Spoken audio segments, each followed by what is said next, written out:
Assalamualaikum warahmatullahi wabarakatuh. Salam sejahtera untuk kita semua. Selamat datang bertemu kembali dengan pelajaran bahasa Indonesia. Pada saat ini kita akan mempelajari struktur teks pidato persuasif. Kalian sudah tahu tentunya bahwa setiap teks itu mempunyai struktur masing-masing. Jadi untuk membedakan teks yang satu dengan teks yang lainnya adalah dilihat dari strukturnya. Begitupun struktur teks pidato persuasif membedakan antara teks pidato persuasif dengan teks yang lainnya, yaitu dilihat dari strukturnya.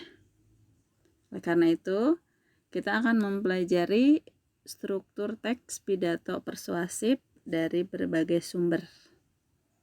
Baiklah, kita mulai. Sebelumnya kita berdoa dulu supaya ilmu yang kita pelajari bermanfaat dan dapat diterapkan dalam kehidupan sehari-hari. Bagi yang muslim, silahkan membaca doa ini. Yang non-muslim, berdoa sesuai dengan agama dan kepercayaannya masing-masing. Berdoa dimulai.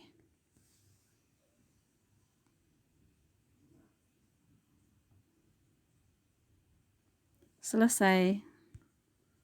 Kompetensi dasar tentang struktur teks persuasif yaitu ada di 3.4 dan 4.4. 3.4 yaitu menelaah struktur dan ciri kebahasaan pidato persuasif tentang permasalahan aktual yang didengar dan dibaca. Dan 4.4-nya menuangkan gagasan, pikiran, arahan atau pesan dalam teks pidato persuasif. Adapun tujuan pembelajarannya adalah setelah mengikuti pembelajaran ini, kalian harus bisa menjelaskan struktur teks pidato persuasif dengan lengkap, menyimpulkan struktur teks pidato persuasif dengan tepat, mengidentifikasi struktur teks pidato persuasif dengan benar,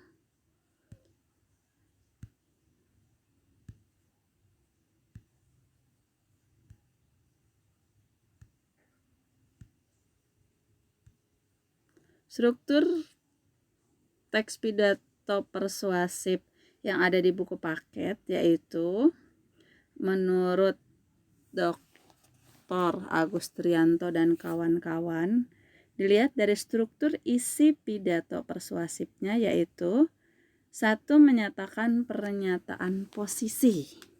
Apa sih pernyataan posisi itu? Pernyataan posisi merupakan pendapat atau pendirian yang diambil penulis terhadap suatu persoalan.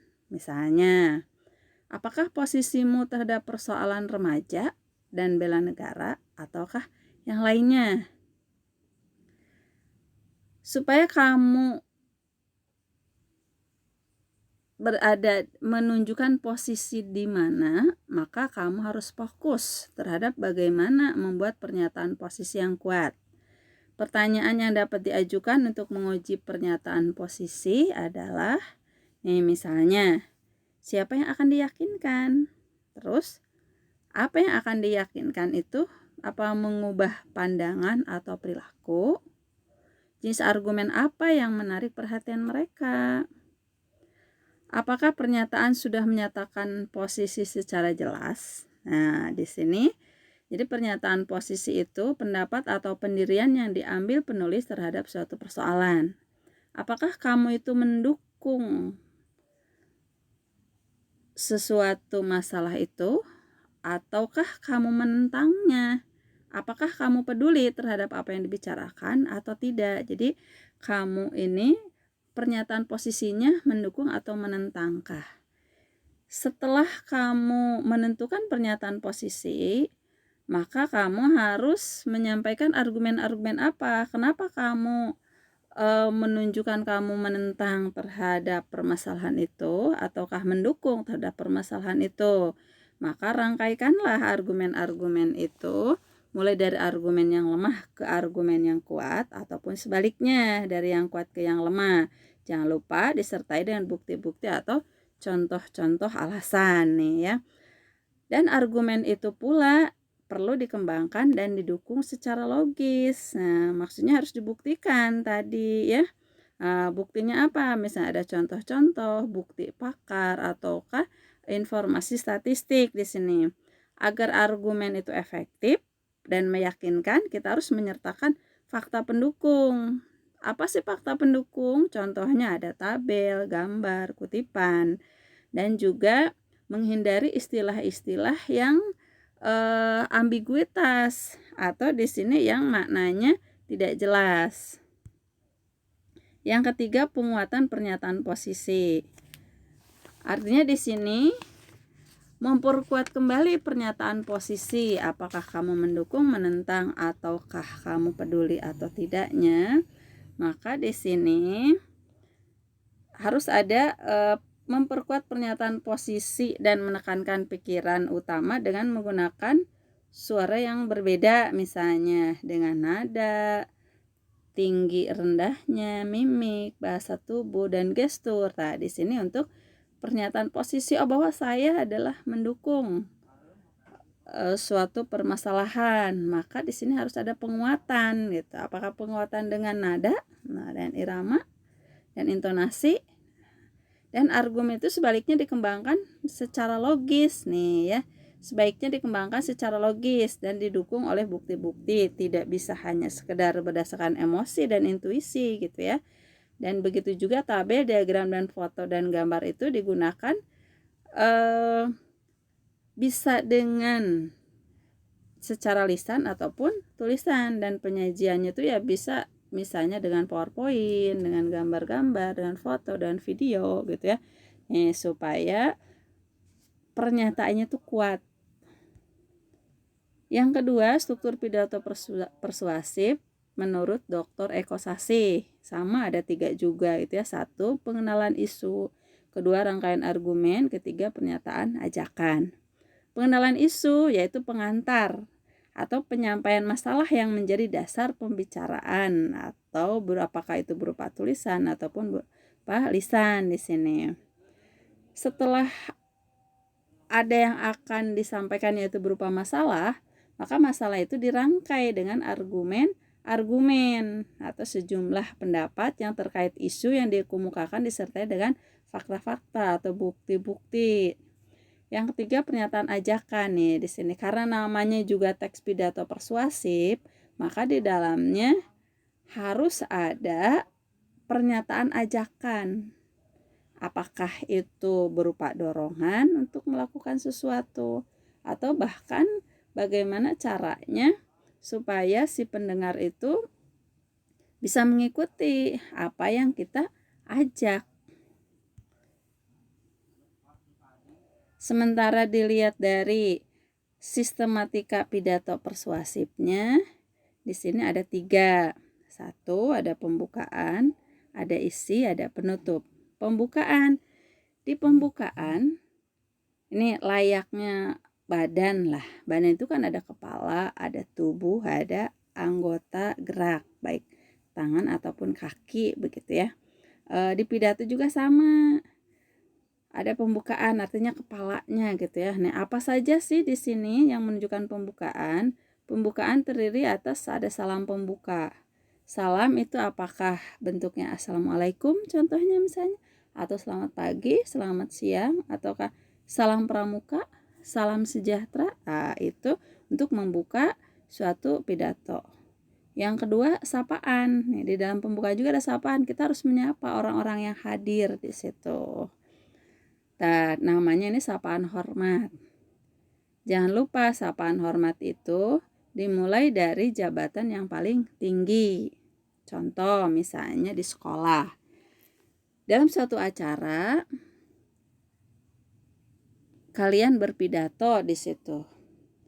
Kalian lihat siapa saja yang hadir, maka urutkanlah dari yang tertinggi. Misalnya yang hadir itu yang jabatan yang paling tinggi adalah Pak Dinas, maka sapa dulu Pak Dinas. Kemudian setelah Pak Dinas barangkali kepala sekolah. Setelah kepala sekolah baru yang disapa adalah guru-guru. Setelah guru-guru baru karyawan sekolah, dan yang terakhir adalah para siswa. itu adalah untuk menyapa jenis sapaan atau sapaan hormatnya. Yang selanjutnya adalah ucapan syukur. Ucapan syukur itu bisa berupa doa, misalnya wassalatu wassalamu ala asrofil anbiya'i wal mursalin wa ala alihi wa sahbihi ajmain amma ba'du, dan selanjutnya. Ataupun ada juga ungkapan alhamdulillah, puji dan syukur kita panjatkan kehadirat ilahi Robi, dan selanjutnya itu merupakan ucapan syukur. Dan di pembukaan juga ada ucapan terima kasih. Ucapan terima kasih kepada hadirin yang telah hadir atau menyempatkan waktunya untuk hadir untuk memenuhi undangan. Kemudian kamu kemukakan tujuan dari pidato itu untuk apa gitu kan, menyampaikan secara garis besarnya. Yang kedua adalah isi. Jelas ini isi harus lebih banyak gitu ya porsinya. Isi pidato memaparkan permasalahan atau materi yang akan disampaikan. Permasalahan diuraikan secara terperinci dalam isi pidato ini, disesuaikan dengan tema atau judul pidato yang disampaikan. Terakhir adalah penutup. Di dalam penutup nih merupakan bagian akhir pidato yang di dalamnya terdiri dari ada kesimpulan. Kesimpulannya apa sih yang telah disampaikan? Kemudian ucapan terima kasih kepada hadirin yang telah mendengarkan dengan baik.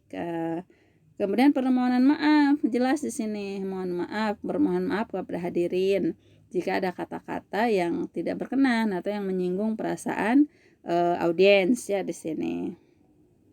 Dan salam penutup.